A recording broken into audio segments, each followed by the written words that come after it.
trabajado los últimos 30 años estudiando arquitectura y urbanismo, organizando la más importante competición de arquitectura sostenible en 3 continentes y trabajando como consultor y agente inmobiliario. Y ahora he decidido hacer entrevistas con amigos y compañeros para compartir con vosotros nuestro optimismo sobre el futuro de la ciudad, sobre la vivienda y sobre el mercado inmobiliario. Así que si te interesa saber por qué tu ciudad es como es, o cómo serán las viviendas del futuro, o si quieres invertir en el mercado inmobiliario, quédate con nosotros a la conversación y participa en comentarios. Bienvenidos a Céntrico. Hoy nos visita amigo y compañero Javier del Monte. Javier es arquitecto y gerontólogo y es socio del estudio de arquitectura MMN Arquitectos y también es fundador y socio de la Asociación Jubilares. Bueno, Javier, buenos días, gracias por venir y por sumarte a la iniciativa y por compartir con nosotros este ratito de esta conversación. Muchas gracias, yo encantado de contar y escuchar y conversar con quien que tenga interés. Yo creo que como tantas personas que podemos contar cosas sobre la profesión o sobre el entorno en el que vivimos. Bueno, pero tú eres una persona inquieta y puedes contar especialmente más y más variado, pero bueno. Tú y yo nos conocemos hace 30 años, cuando estaba recopilando esto. 30 años suena una barbaridad, pero sí, nos conocemos hace 30 años cuando estudiábamos en la carrera. Con lo cual nos conocemos, hemos mantenido contacto, pero te voy a hacer la primera pregunta muy corta y con una respuesta corta también. Venga, a ver si ¿Quién es Javier del Monte? Pues bueno, aquí me tiro una hora, ¿no? Es muy difícil esa pregunta. ¿Quién es una persona? Vamos a decir, como tienes algo corto, voy a decir que soy una persona con muchas ganas de aprender, con muchos intereses de muchas cosas, casi con más ganas de hacer cosas de las que luego soy capaz. Uh-huh.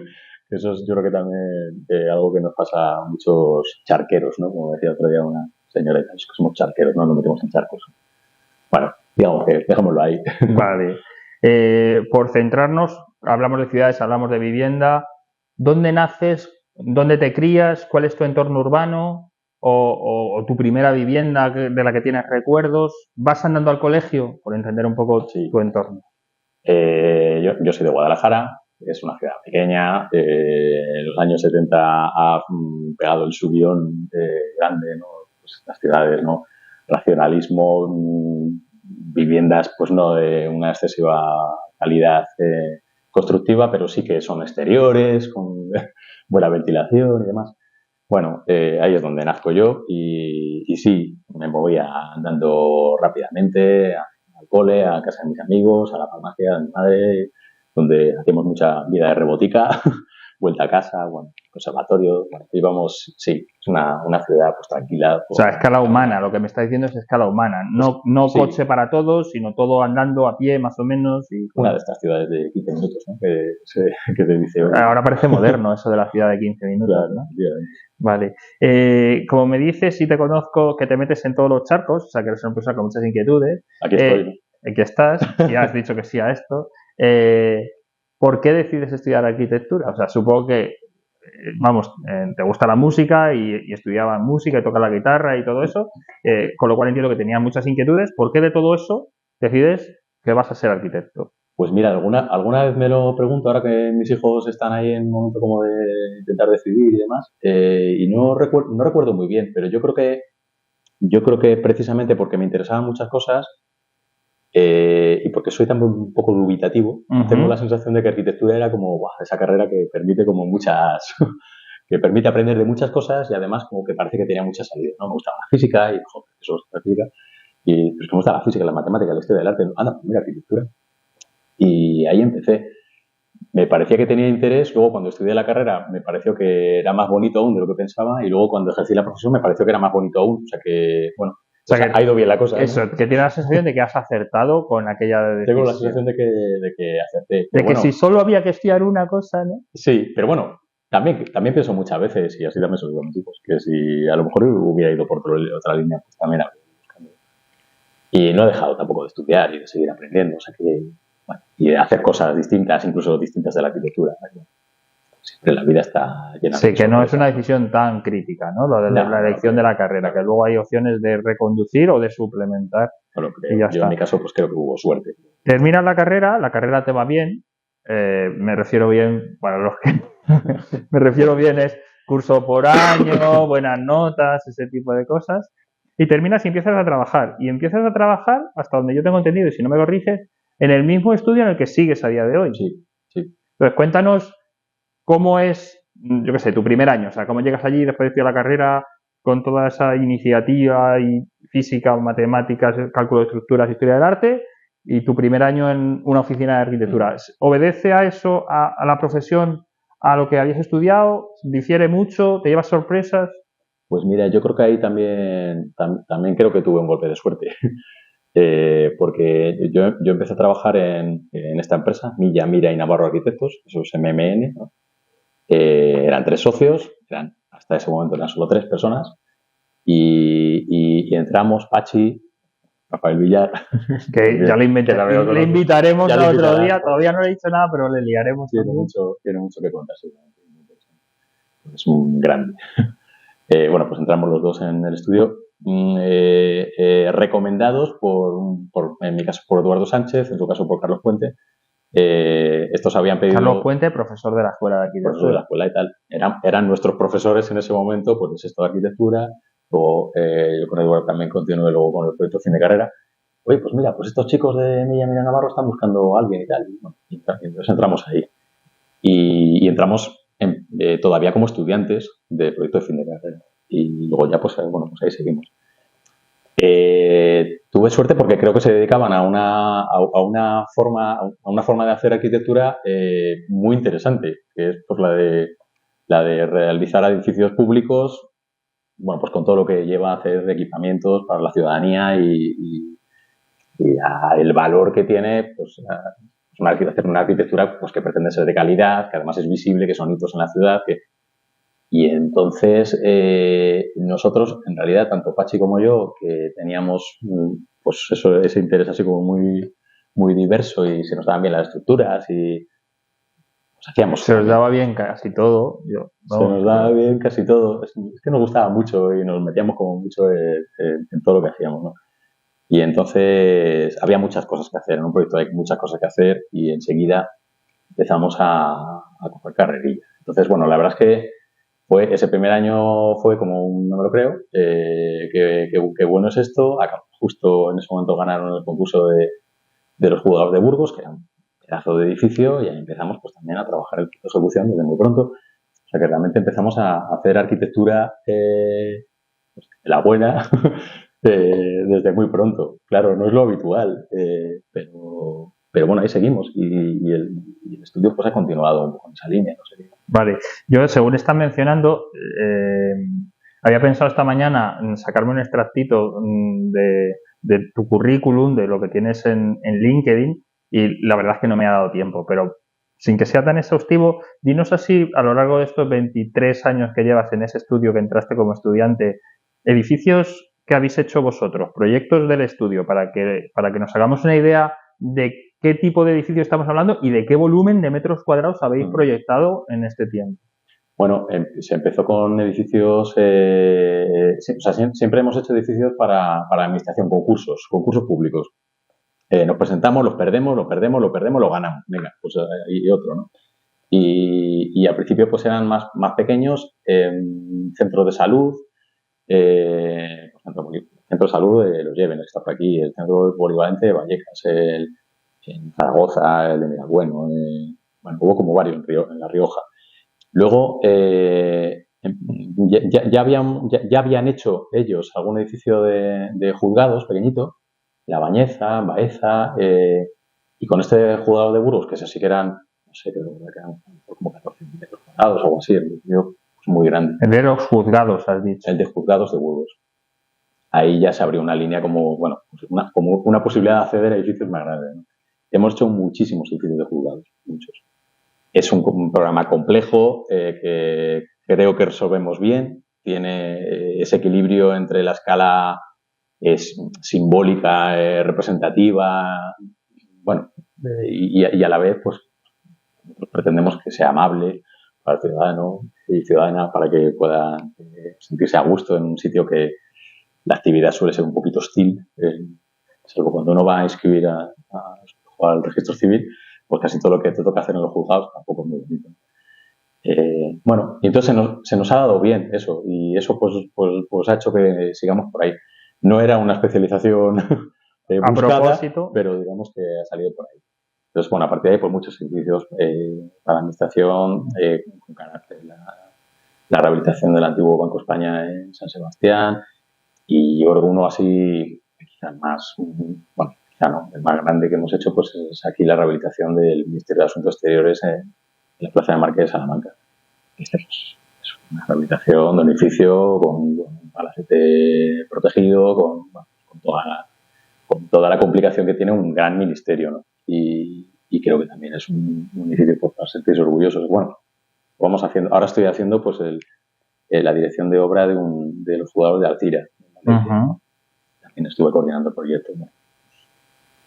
Ese tipo de edificios. Bueno, con eso nos podemos imaginar el nivel de trabajo, el nivel de compromiso, el nivel que tú pedías cuando empezaste a estudiar, es decir, tocar muchos palos, muchas disciplinas y demás, y el nivel de agenda. Yo te iba a preguntar, aunque has mencionado algo, pero siempre me gusta decir, ¿qué crees que aporta la arquitectura o el arquitecto a la experiencia de usuario final? Porque muchas veces parece que nos sacan de la ecuación en un proyecto inmobiliario, que también incluye la administración pública, no deja de ser un proyecto inmobiliario, aunque sea con otros usos o un uso público, pero el arquitecto parece que no aporta nada, o que es una figura que está ahí porque legalmente tiene que estar, pero bueno, es un mero trámite. Entonces, ¿tú qué crees que aportáis vosotros en los proyectos que hacéis? Que el ciudadano pueda percibir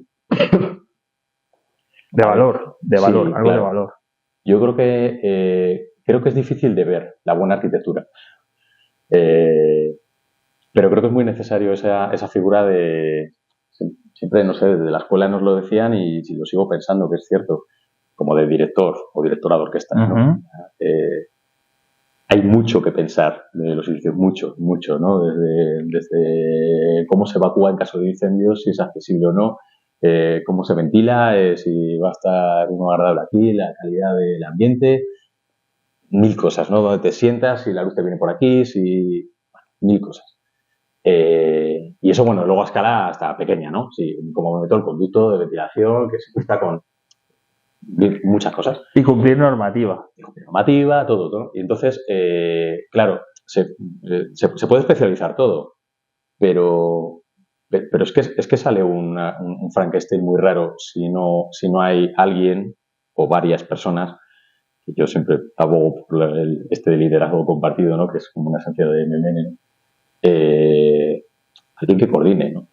Entonces, esa labor de coordinación es clave. Luego, cuando se está proyectando, también es muy difícil de ver que un planito, que al final, pues unas líneas dibujadas en papel, pues puede tener un trabajo muy serio de darle vueltas y vueltas y vueltas hasta encajar realmente como un puzzle las cosas de manera que tú solo ves unas líneas, pero ahí está pensado pues cómo está orientado el edificio. O sea, nosotros vemos los planos imaginando cómo le da el sol al atardecer, ¿no? No sé.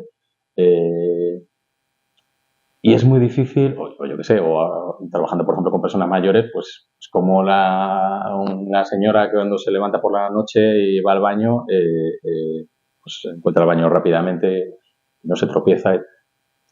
Entonces, tú ante otro plano, con otra solución, pues es muy difícil de ver la diferencia. Puede incluso la mala arquitectura estar mejor dibujada y entonces... ese debate es bueno. Claro. Entonces, bueno, pero sí. Entonces, es muy probable que el usuario no se dé cuenta hasta que ya lo vive y entonces ya es tarde, tú ya desapareciste de allá hace mucho tiempo, ¿no? Y muy probablemente ya no repite, porque a lo mejor esa persona solamente contrata un arquitecto una vez en su vida. Entonces, claro, eso es que es muy complicado de transmitir eso. Y luego cuando intentamos explicarlo, parece que es muy tonto. Es como que te estás... Muy evidente, ¿no? Claro, pero eso lo sabemos todos.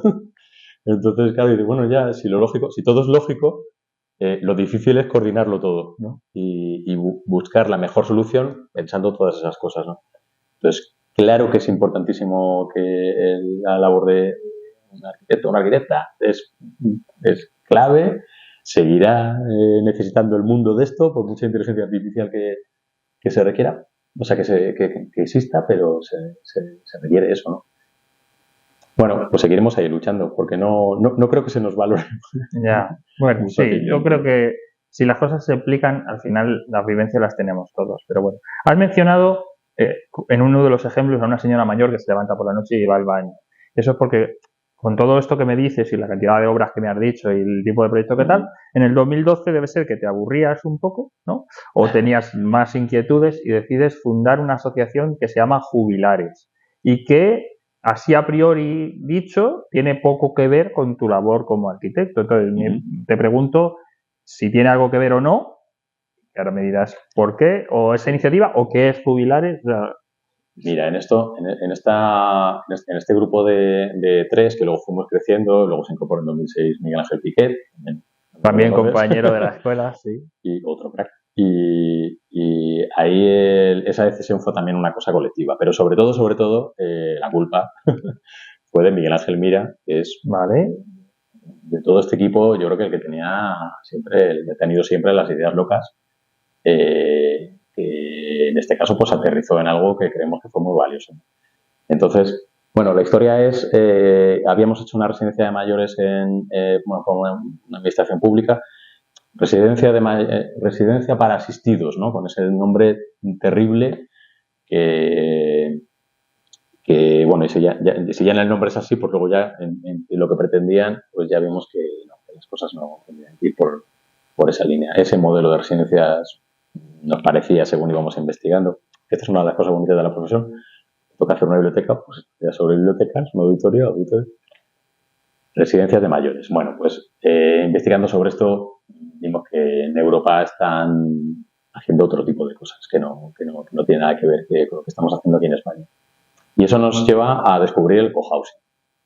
Cohousing es collaborative housing, o sea, viviendas colaborativas, y pues que es un modelo que en Dinamarca, en Holanda y en los años 60, 70, y son pues comunidades autopromovidas, autogestionadas, con diseño colaborativo, personas que viven pues, en un entorno donde quieren compartir, y en principio eran comunidades intergeneracionales, sobre todo de familias, y cuando fueron envejeciendo vieron que era un buen modelo para envejecer bien. Uh-huh. Y en esa diferencia entre los jóvenes que se iban a trabajar por ahí y tal, y los mayores que se quedaban en el sitio, y a lo mejor tenían más tiempo, tenían otros intereses, pues empieza a surgir esa idea como del senior cohousing, o sea, de cohousing más bien pensado para y por mayores. Bueno, pues es un poco un modelo que nos parece que es interesante mover aquí en España, y nos pusimos a ello. Entonces, como no nos bastó abrir una línea de negocio del estudio, por así decirlo, sino que fuimos a lo grande, pues intentamos ayudar a crear esto que se llama Asociación Jubilares, que sería como un equivalente a lo que en Holanda fue la LVGO, que es una asociación que primero se crea la entidad y luego los asociados según se van conformando las comunidades. Nosotros intentamos facilitar los procesos para que esas comunidades fueran empezando a funcionar. Y esto fue en 2012 y no sé, pues a día de hoy ya hay 5 cooperativas, una asociación, una fundación, hay como 200 y pico personas involucradas como socias, y luego todo un ecosistema jubilares que es enorme. Pero yo recuerdo al inicio, cuando lo fundaste y cuando hablamos al principio, y en alguna reunión incluso en vuestro estudio y con Miguel Ángel, que vuestra idea o esa primera actividad era fundar comunidades. O sea, en ese momento todavía no existía nada construido, ni un proyecto ni siquiera, sino partís de formar una comunidad, o sea, un grupo de gente con ciertas inquietudes o intereses en común, y hacíais actividades, talleres. ¿Seguís haciendo ese tipo de cosas? Sí. O sea, aquí la clave de este modelo es que es autopromoción. O sea, si hay alguien que intenta hacer el jubilar o el cohousing, pues entonces ya lo ha desvirtuado. Es otra cosa. Son apartamentos con servicios, será lo que sea. Pero la idea es que sea autopromovido. Entonces, lo que puede hacer una entidad como Jubilares es facilitar las cosas. Y es un poco la idea que teníamos al principio. Cuando al principio no se conocía mucho aquí en España, lo que hicimos fue mucha labor de divulgación, de investigación, de publicar cosas, de intentar promover un cambio cultural. seguimos en esas porque hay que seguir promoviendo pues, un cambio cultural, el que ponga en valor a las personas mayores, a la capacidad que tienen para desarrollar proyectos por ellas mismas. Bueno, y luego sobre todo, que en España había una cosa o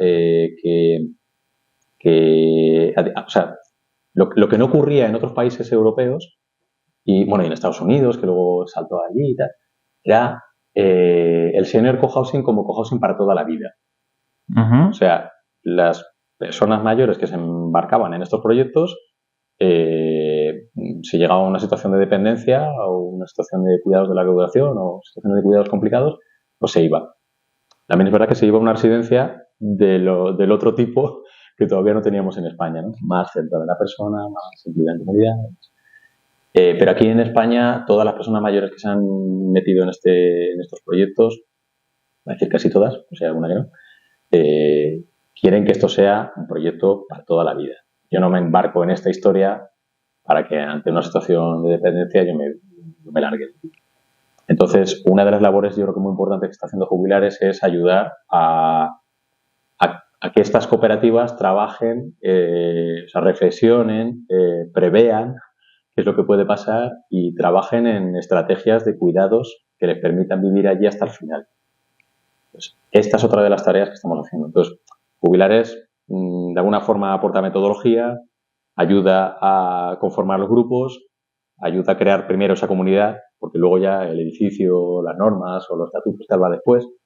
Y en todo este proceso, pues acompaña incluso hasta esto que estamos haciendo ahora en ese proyecto de comunidades de cuidados, que es ayudar a que hagan la estrategia de cuidados. Bueno, no es poca labor. Y en Jubilares, pues ahora tenemos un equipazo de personas que están aportando desde distintas disciplinas y en todo este proceso su experiencia y su buen saber para ayudar a las cooperativas, ¿no? Pero son las cooperativas siempre las protagonistas. No, yo según vas hablando y se van describiendo lo que es, estaba pensando en que este foro, que hablamos de arquitectura, ciudad y inmobiliario, resulta que el cohousing, lo que me vienes a decir, o por lo menos Jubilares, no es un proyecto inmobiliario, es un proyecto social. O sea, claro, todo lo que me estás contando viene de la persona, viene por la iniciativa de cada uno, que es una cooperativa donde ellos comparten, deciden, es para vivir para toda la vida, lo que significa que es que si en un momento dado la vida termina con una necesidad de unos cuidados paliativos o unos cuidados de otro tipo, también ese lugar diseñado y construido permite que esa persona siga allí. O sea, es un proyecto completamente social que, bueno, como casi todas las actividades del ser humano, necesita al final un espacio físico, un entorno construido. Claro. Pero el enfoque viene desde lo social. Claro, por eso que nosotros cuando en su momento fundamos Jubilares, ya digo que la arquitectura es que queda relegada como es una parte. Es muy importante, por eso soy arquitecto. O sea, me parece muy importante que el entorno físico sea el adecuado, pero el entorno social es clave y el método para producir esto es fundamental. Entonces, claro que esto es un proyecto social, total.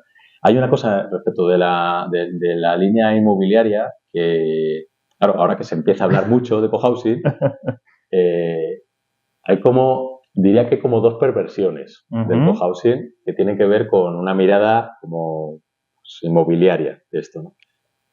Y es digamos que del cohousing de jóvenes, vamos a decir, que hay quien llama a esto pues más bien co-living, ¿no? O, iniciativas ya no autopromovidas, sino promovidas por una empresa, por quien sea, ¿no? Apartamentos con servicios y tal, que son modelos todos muy interesantes, no lo quiero criticar, pero sí que en muchos casos se pueden convertir en mini pisos, en una forma precaria de vivienda, ¿no? Y eso no es lo que quieren las personas que se embarcan en una iniciativa de cohousing. Lo que quieren es una vida comunitaria, no quieren tener una peor vivienda. Lo que quieren es tener una vivienda mucho más grande. Su apartamento a lo mejor es pequeño, pero es que compartimos zonas comunes. Mi vivienda es mi apartamento y todo lo demás, ¿no? Y la vivienda del otro es todo.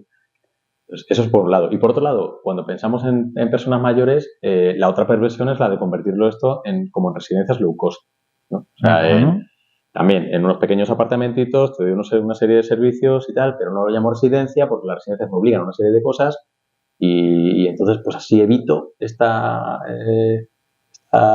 exigencias normativas y lo convierto en una residencia low cost. Pues también tiene su peligro. Entonces, bueno, nosotros ya advertimos, ¿no?, de que estos peligros existen. Los apartamentos con servicios pues, están muy bien. Los senior resorts, si puede haber 1000 formas. Hay flex living que decimos ahora. Por supuesto, y además creo que es muy importante que cada persona busque como su manera. El cohousing tampoco aspira a ser la panacea, la solución para todo el mundo, porque exige mucho esfuerzo, muchas ganas de colaborar con otras personas y de consensuar y de trabajar juntos. A lo mejor no es lo que uno quiere, ¿no? Y no hay problema. Pues buscarás otra manera, ¿no?, de vivir. Ahora cuando estabas explicando esto, ha vuelto a decir, no, la arquitectura es importante, soy arquitecto.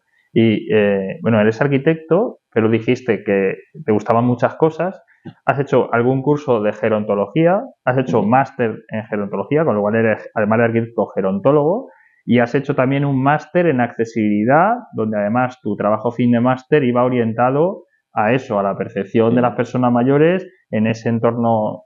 Cuéntanos un poco qué te aporta todo esto a tu ya formación y experiencia como arquitecto y para qué lo usas ahora en jubilares, que has mencionado también la comunidad de cuidados, ¿se llama? Comunidades de cuidados es un proyecto de jubilares. Vale, pues, gran proyecto, pero eso, o sea, ¿por qué te decides a estudiar gerontología? Que así parece que viene de la medicina y los médicos estudian esas cosas, pero no un arquitecto y la accesibilidad también orientada a ese tema. Disculpad que os interrumpa y lo haga en el mejor momento, pero tenemos que dar las gracias a nuestro patrocinador principal, Más Real Estate, ya que gracias a ellos podemos generar este contenido y compartirlo con vosotros. Así que en este breve descanso te recuerdo que si estás buscando tu próximo hogar o quieres vender una propiedad, Más Real Estate tiene el mejor plan para vender tu casa. En menos tiempo, por más dinero y con 0 problemas. Y ahora seguimos con la entrevista. A ver, el tema... yo creo que siempre son motivaciones personales, ¿no? Uno le mueve a estudiar cosas y ya está. Muchas veces no necesariamente porque te vayan a beneficiar en tu negocio, no sé. No somos las personas, yo creo que no somos no sé cómo decir, tan cínicas, ¿no? Como para que todo lo que haces en la vida sea para lo productivo y tal, ¿no? Pero bueno, no, yo creo que viene de los cuidados de mis abuelos, que los viví muy de cerca, y su demencia, y luego cuando estaba estudiando el primer curso de gerontología, pues fue mi padre el que enfermó y tal, y eso, pues en algún momento, la verdad que sí que ayudó a resolver algunas situaciones o por lo menos a encararlas de una determinada manera. Bueno, me ha tocado cuidar así de distintas formas y yo creo que eso pues andaba por ahí, ¿no? Me parece interesante.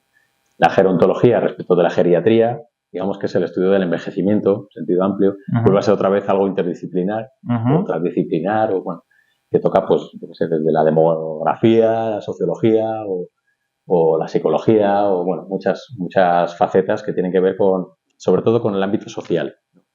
Y ese es un poco donde yo me fui, ¿no? A estudiar más bien sobre gerontología social. Y dentro de eso también como otra línea que es la gerontología ambiental. Entonces, cómo el entorno influye en cómo pues, las personas envejecemos, ¿no? Eso a distintas escalas, y por eso también Jubilares trabaja a distintas escalas, ¿no? A escala cohousing y a escala ciudad, ¿no? Y estamos trabajando en muchos proyectos de ciudades amigables con las personas mayores. Y esas distintas escalas pues, también siempre me han interesado y he seguido estudiando por ahí. Bueno, ¿cómo se influye en Jubilares o en el estudio de arquitectura? Pues bueno, pues al final todo lo que uno aprende pues, de alguna manera influye. Yo creo que intentamos atender a la diversidad. Las personas mayores, se considera persona mayor, así como socialmente hablando, una persona de 65 años, pero claro, viven hasta los 100 y pico, pues son décadas, ¿no? De personas que tienen intereses distintos, son generaciones incluso distintas dentro de eso que llamamos personas mayores. Y claro, y eso yo creo que es interesante intentar comprender cómo pueden vivir distintas personas, podríamos decir en términos ¿no? Pues del inmobiliario, usuarios, ¿no? De los edificios, de los entornos y tal. distintas personas. Las personas, según envejecemos, también cambiamos. O sea, el yo de ahora no soy el mismo que más adelante. Y hay un trabajo de previsión sobre esto. Intentamos pensar como un poco más allá, ¿no? Que eso, en general, yo creo que es algo que pasa mucho en España. Quizá pasa al ser humano, no sé. Nos cuesta anticiparnos en temas que nos dan un poco de yuyu. Esto del envejecimiento como que da un poco de yuyu. También porque está asociado a muchos estereotipos negativos que en muchos casos, que también es un descubrimiento de los estudios de gerontología, pues no lo son mitos, ¿no? Muchas veces. Pero bueno, pues todo eso influye. Me interesa mucho la accesibilidad cognitiva, cómo comprendemos el entorno donde vivimos, cómo nos sirve eso para orientarnos, pero también para entender dónde estamos, qué significado tiene el sitio donde estamos. Eso pues lo aplicamos tanto en el edificio de juzgados, cuando uno va medio atolondrado con sus abogados a una vista oral, o en una residencia de mayores, ¿no? Donde una persona a lo mejor con deterioro cognitivo pues está dejando de comprender dónde vive, ¿no? Y si esto es su hogar o dónde está, ¿no? O quién es esa persona que me habla. Entonces, claro, todo eso influye, ¿no? El entorno físico influye, bueno, pues son intereses, ¿no? Que andan por ahí y tal, y bueno, creo que de alguna manera pues sí que va influyendo en nuestro trabajo, ¿no? En los proyectos que desarrollan. Vale. Yo te quería aterrizar un poquito todo eso, porque parece que suena demasiado al profesional, y te lo cruzo con nuestra experiencia como consultores y agencia inmobiliaria, ¿no? Cuando te pregunta alguien, ¿es buen momento para vender un piso? ¿Es buen momento para comprar? Yo siempre refiero a ¿cuál es tu situación personal? ¿Qué te ocurre en tu vida para que estés pensando vender o comprar? Muchas veces es o la persona mayor, que los hijos ya se han ido de casa y entonces la casa se me queda grande, o vivo fuera de la ciudad y entonces tener que desplazarme todos los días, prefiero algo más pequeño en la ciudad, o al revés, el matrimonio o la pareja que se casa o se va a vivir juntos, pero de repente viene el segundo hijo y ya no les vale. O sea, siempre hay un motivo en la vida de por qué. Entonces yo lo que te digo y te pregunto es, vale, entonces, ¿tú qué le dirías, tú con toda esa experiencia y ese conocimiento y la práctica, a una persona de 60, 65, que ya está viendo que va a entrar en una nueva etapa, pues porque deja de trabajar, deja de estar en activo, sus hijos ya no lo necesitan? ¿Qué consejos les darías o hacia dónde les dirías que miren como opciones? No porque algo tenga que ser impositivo o sea una solución, perdón, una solución única, sino ¿qué opciones tienen? Porque parece que las opciones son o sigo en mi casa, o me voy a casa de mi hija, o me mandan a una residencia. Y hay muchas más opciones, que es... Mira, antes de contestar la pregunta, porque como has dicho y me parece un tema clave. Claro, como expertos podemos saber lo que necesitan los demás, ¿no? Y dar la solución adecuada y demás. No te he dicho como opciones. Ya lo sé, no. He sido cuidadoso. No, digo, pero que al principio, ¿no? Con estos saberes y tal. Sí. Que es verdad, cuanto más sabes, más ganas dan de decirle a las personas, oh, mira, es que lo que tienes que hacer es esto, ¿no? Y una de las cosas que hemos aprendido, intentamos practicar día a día en Jubilares es que son ellas las protagonistas. Hay que escuchar, porque es que cada vez que escuchas a una persona mayor o un grupo, mira, yo creo que he podido participar ya como unos 50 grupos focales de personas mayores en este contexto de ciudades amigables. En todos los grupos hay alguien que te descoloca, ¿no? O varias personas que te descolocan. Y dices, bajo, nunca había pensado en esto. O yo pensaba que esto era lo que creía que era mejor y resulta que... Entonces, primero escuchar. Entonces, esa es la primera. Y luego, pues, aportas ahí tus conocimientos. Entonces, partimos de las necesidades de la persona. ¿Qué le diría a una persona de 60 años? Pues, te escucho primero, a ver, venga, ¿no? ¿Qué es lo que quieres, qué es lo que te preocupa y demás? Luego yo te puedo contar, a lo mejor, mira, cosas que no has pensado, que a lo mejor estaría bien que pensaras, porque en el futuro, a lo mejor no lo has pensado, pero bueno, digamos que es añadir, ¿vale? Yo creo que hay una cosa clave en todo esto, en cómo las personas mayores, yo lo comentaba con un compañero, ¿no? Pasan el mundo de la discapacidad, pasan las personas mayores, hay mucho conformismo. Va, total, si yo ya soy mayor, yo, bueno, ya está. Es que las cosas son así, es que, bueno, ya no puedo salir de casa porque hay escaleras y tal y no tengo ascensor, bueno, es que, bueno, pues está que, bueno.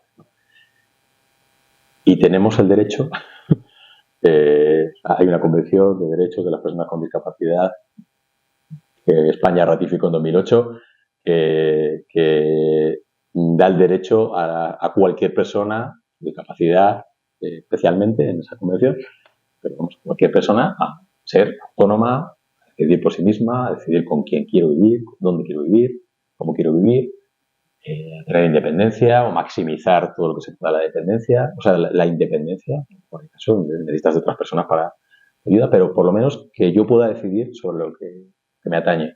En España en 2007 se aprobó la ley de autonomía y la autonomía personal y de dependencia, llamada como ley de dependencia, que aporta como derecho subjetivo de ciudadanía el derecho a decidir sobre mis cosas, todo lo que atañe a mi vida. Entonces, lo primero que pensaría es, mira, que tienes derecho. Vale. Ahora, intenta ser ambicioso, porque aquí vamos a ver si haciendo un poquito de fuerza conseguimos que las cosas pasen como tienen que pasar. Y lo siguiente que diría es previsión, o sea, o digamos que es lo mismo que prevención. O sea, yo vi a mis padres vivir en un adosado en sus últimos años de vida y yo decía, pero ¿cómo podéis estar aquí y tal? Y cuando mi padre enfermó de cáncer ya no podía pasar de la primera planta para abajo, y cuando mi madre estaba detrás que no podía subir la escalera, yo decía, joder, ¿y esta es la casa adecuada? Bueno, pues a lo mejor sí, vale, pero que sea consciente. Ya. O sea, reflexionemos, ¿no?, sobre lo que puede pasar, sobre hacia dónde vamos, ¿no? Porque yo creo que eso es muy importante. Y luego ya decides. Y ahí, mira, pues está la escala de valores de una persona y tal, y ya puedo decidir si, pues yo sigo aquí hasta el final y no sé, y luego está la eutanasia, yo qué sé, o sea, si luego la gente puede decidir lo que le dé la gana, pero que lo decida, ¿no? Entonces, por ejemplo, en este trabajo de comunidades de cuidados, estamos trabajando con 7 cooperativas de cohousing para que desarrollen ellas mismas sus propias estrategias de cocuidado. Están saliendo cosas muy diversas, trabajamos en 9 comunidades autónomas y están, bueno, pues saliendo cosas muy interesantes. En esta línea que son 6 comunidades autónomas, pues han hecho sus propias estrategias, y luego hay otra línea que es en el mundo rural, en 6 pueblos de diferentes sitios, donde estamos ayudando también a desarrollar unos planes de acción local, a desarrollar acciones para que puedan permanecer en su hogar, en su entorno, bueno, pues hasta el final o hasta donde puedan, ¿no? Y están saliendo cosas muy interesantes, y son ellas, ¿no?, las personas mayores de allí las que están, bueno, pues con otros agentes intentando ver qué pueden hacer. Y esos trabajos de autorreflexión, de reflexión luego grupal y de decidir hacia dónde vas o qué puedes poner en marcha con los recursos que tienes y demás, pues yo creo que es muy interesante. Yo iría por ahí. Luego, pues bueno, luego hay muchos modelos que existen ahora y otros que seguramente se pondrán en marcha en el futuro, ¿no? Pero, me quedo con todo lo que has dicho, porque has dicho mucho y además has abierto otra. Me apunto y hablamos tranquilamente para ver cómo podemos colaborar, porque de hecho Céntrico nace un poco de escuchar a diferente gente en mi vida profesional, porque he trabajado en diferentes ámbitos, y de esa pequeña frustración de que trabajando en lo que se supone que es el mismo sector, hay agentes o actores que no se entienden, que parece que hablan lenguajes diferentes. Entonces, con todo eso que tú me has contado, que me resulta muy interesante, vamos a intentar aterrizarlo, a ver si podemos aterrizarlo aquí también y buscamos. Aprovecho para dar las gracias a Más Real Estate, que es el sitio, es nuestro patrocinador principal, es el lugar donde grabamos estos podcasts y gracias a ellos podemos hacer esta iniciativa. Ellos se dedican a la labor de consultoría y agencia inmobiliaria, o sea que si tienes que vender tu casa, tienen el mejor plan para vender tu casa, que sé que en tu casa además es cierto, ya hablaremos de eso, para vender en menos tiempo, para vender por más dinero y con 0 problemas. Todos los días se nos queda corto, pero hoy más, y no solo por el tiempo, sino porque, como tú has dicho de inicio, y yo te conozco de verdad, tienes mucho interés por muchas cosas, con lo cual nos han abierto conversaciones. Quedas invitado para una segunda parte o para una mesa redonda donde juntemos diferentes agentes, o sea, vamos a intentar que las conversaciones sirvan también, además de divulgación, para unir puntos. Gracias, pero anótate en la agenda que tienes otro y día. aprovechas porque soy charquero. Sí. Entonces, como te gusta meterte en charcos, yo te lanzo otra vez que tienes que regresar, ¿vale? Bueno. O grabar aquí, o si consideras que tenemos que ir a visitar una comunidad de esas que has dicho tú y ver un poco la experiencia en primera mano y grabar lo que sea, también podemos hacerlo. O sea que yo me dejo también que me metas en el lío. A los que nos habéis escuchado hasta aquí o nos habéis visto hasta aquí, mi recomendación es que ahora entréis en las páginas web tanto del estudio de arquitectura, que lo tengo aquí anotado, es mmn-medioarquitectos.com, para que veáis el trabajo de Javier como arquitecto y todos esos proyectos públicos que habéis visto. Compañeros. Bueno, sí, y Miguel Ángel y todos los compañeros, efectivamente. Y de la Asociación Jubilares, que es jubilares.es, para saber un poco más o la forma de asociarse o qué iniciativas tienen en marcha. Gracias, Javier. Gracias a todos los que nos habéis visto hasta aquí. Recordad que si os gusta, recordad suscribiros y darle al like al vídeo, que a nosotros nos sirve de mucho, y seguirnos en redes sociales. Gracias a todos. Chao. Muchas gracias. Gracias, Javier.